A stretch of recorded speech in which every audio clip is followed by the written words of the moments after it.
My name is Alice, and I'm 42 years old. I work as a sales associate in a shopping mall.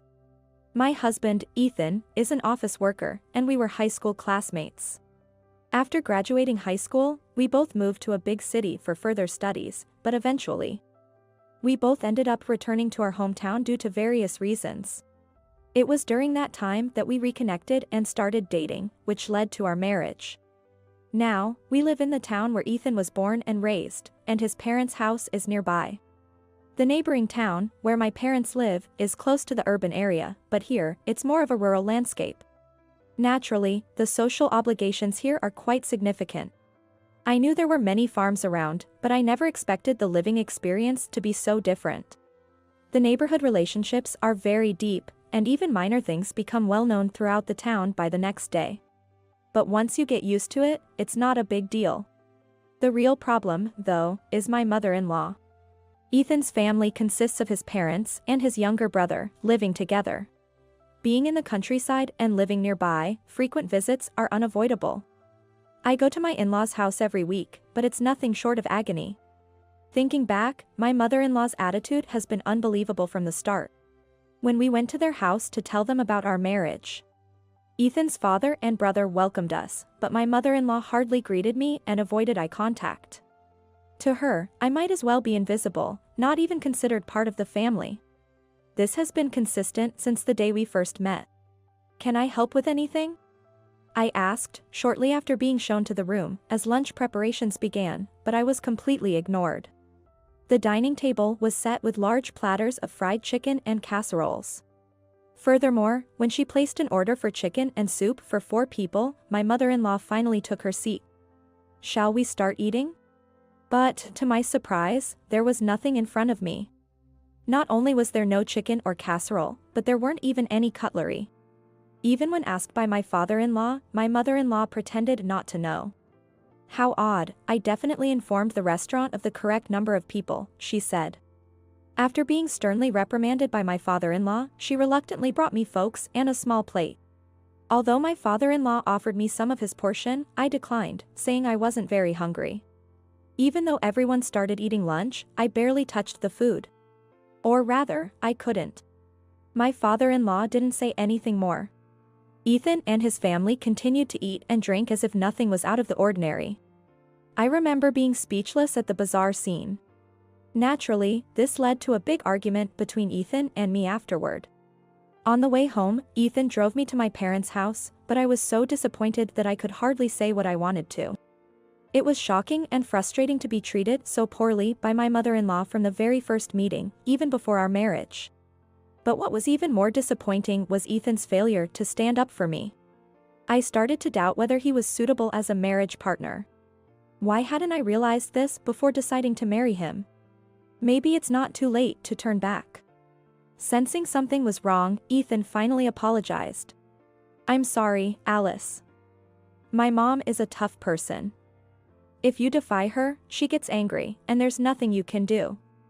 But she doesn't mean any harm," he said. It seemed he was asking me to try and get along somehow. I asked him to stop the car and struggled to find the words. "Is this how your family treats first-time guests? If it's only towards me, I don't think I can get along with someone who dislikes me this much." Did Ethan really not notice his mother's harassment? She didn't even bother to serve me food, cutlery, or tea. Even his father noticed and pointed it out. I couldn't believe his obliviousness. If Ethan noticed it and did nothing, it shows a complete lack of consideration, which is appalling. I don't think marriage is going to work out. "Alice, please reconsider. I'll be more attentive from now on," he pleaded. He apologized repeatedly, but I decided to put off responding and refrained from contacting him for a while. After that, Ethan called me several times, but I ignored them, and then a flood of texts started coming in. The content was along these lines. He admitted his fault and promised to be more considerate in the future. He would always be present when meeting my mother-in-law to protect me. Together with his father, they would try to gradually change his mother's attitude. He mentioned making arrangements so I wouldn't have to visit his parents' house too often, considering I also work.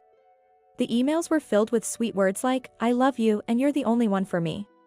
I'll give you some time to calm down and think, so please leave me alone for a while, I replied. Then stopped reading Ethan's emails for a few days. Then, I took the time to think things through. Ethan loves food and can't resist delicious things. Since the meal was served individually, maybe he was just focused on his own plate. Perhaps he was too eager to eat and didn't notice what was happening around him. He's not the type to notice the finer details, so maybe he didn't realize the severity of the situation. Ethan acknowledged his faults and apologized, promising to try harder in the future. The mother-in-law is a bundle of ill intentions, but it seems Ethan meant no harm. Maybe I should forgive him just this once. Looking back, I might have been worried about when I would get another chance to marry if I missed this opportunity.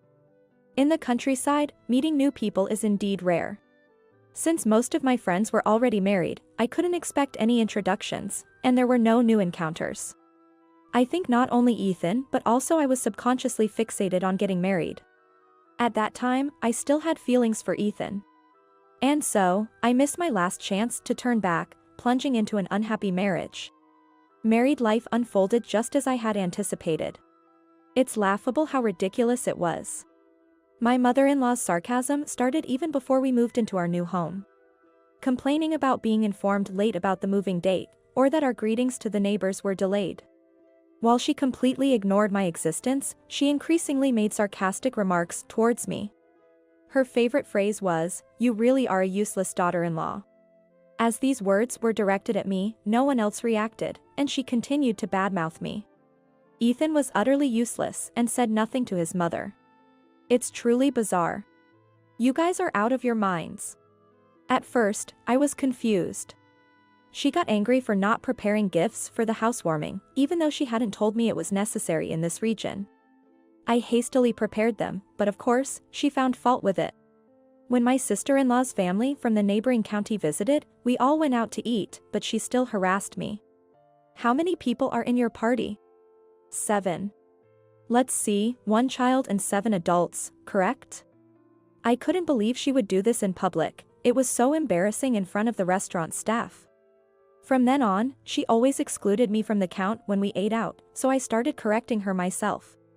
I stopped being silent when she excluded me from the guest list, even at dinners we hosted. How many in your party? 4. No, it's 5. All 3 men stayed silent. I felt completely isolated. Yet, when Ethan's younger brother decided to get married around our 3rd year of marriage, things remained the same. As a sales associate, I rarely have weekdays off. Unable to provide transportation for my in-laws' hospital visits, I was constantly berated for being useless. So, I used work as an excuse to avoid contact with my mother-in-law as much as possible. I would see her about once a week, usually for a short time. One weekend, after finishing work and returning home, Ethan said we should go to his parents' house. It's because his mother had something to discuss. Even though Ethan had informed them we were coming, my mother-in-law was in a bad mood when we arrived. We're about to have dinner. It's so inconsiderate of you to be late, what with work or whatever. Such a nuisance having an unreasonable daughter-in-law. We'll leave right after hearing what you have to say. Okay, then, what's for dinner? Roasted pork. Why don't you eat before you go? Here we go again. Anticipating this, I brought my own sandwich and drink. While Ethan's family ate their meal, I calmly ate my sandwich and checked social media, unfazed. My mother-in-law glared at me occasionally, but when I glared back, she looked away. What I learned about Ethan's younger brother's marriage was as follows. He had been dating a girl for many years, but the woman he was marrying was someone else. She was already pregnant. They planned to have the wedding before her pregnancy became noticeable, as per her wish, to wear several dresses. Both families wanted a grand ceremony. Really? At 40 years old, having an affair and a shotgun wedding, and now wanting a grand ceremony? This is the countryside. The ex-girlfriend, living not too far away, and their long relationship, were well known in the community. She must be around 35 years old. To be cheated on and abandoned by a boyfriend she was expected to marry must be so embarrassing for her. With a grand ceremony, many of her acquaintances would likely be invited. Do they really think these people will celebrate them? The thought of sitting in the family section at such a wedding is dreadful. On the day of the wedding, I think the only people who were happy were Ethan's family, including the bride and groom. Especially my show-off mother-in-law, who was delighted with the large number of guests and the bride's multiple dress changes. She didn't forget to mock our modest wedding. The bride's family looked embarrassed and tried to stay inconspicuous. Since the bride was a junior at Ethan's younger brother's company, many of their superiors and colleagues were present. Imagine the humiliation of sitting in the family section of a bride who had a love affair and a shotgun wedding. In a close-knit rural community, that must be incredibly embarrassing. It might have been even more torturous than what I experienced. The wedding itself was terrible. Long speeches, vulgar entertainment, boring family stories, and disappointing food. After enduring the wedding, just when I thought I could finally go home, my mother-in-law wanted to chat with everyone. Let's stop for a cup of coffee. The cafe in the hotel lobby was crowded. There were many attendees from Ethan's younger brother's wedding, but most were residents or relatives from the same or nearby communities. That's different from the city. How many in your party? 8. The count included my in-laws, the bride's parents, Ethan's sister's family, and us, totaling 9. Exhausted and fed up, I decided not to correct the count as usual. Then I'll just be 1. With 8 people, we obviously had to wait. I was the only one immediately escorted to a table. Please, this way for 1. As I began to walk, I heard a ripping sound, and my dress tore, causing me to fall backward. Before I could understand what was happening, my mother-in-law was on top of me, swinging her hand down several times. You stupid daughter-in-law. How much more shame will you bring upon us? I quickly came to my senses, pushed her off, and stood up. Even as the staff and others restrained her, she continued to lash out at me. Eventually, my mother-in-law was arrested for assault on the spot. It seems the hotel staff had called the police. Dazed, I was seated on a sofa in the lobby and tended to. Here's a towel. You're bleeding from your mouth. Thank you. After that incident, Ethan and I got divorced. On that day, he just stood there blankly, doing nothing. I realized I had to protect myself.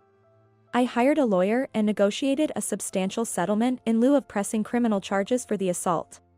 The dress that my mother-in-law had torn was a rental, so I got compensation for that too.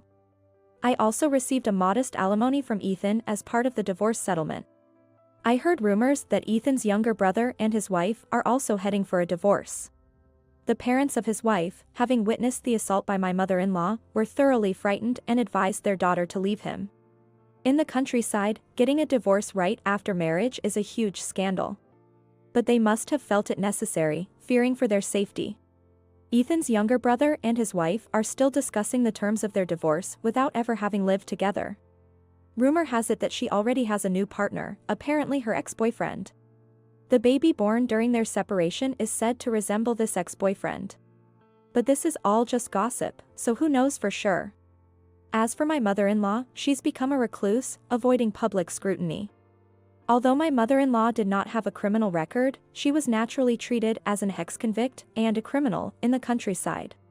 With both her sons going through messy divorces, her family has become the laughingstock of the village, and their relatives are furious. I've rented a place near my parents' home and have moved back, continuing to work at the same store as before. I'm living peacefully and happily, supporting my elderly parents.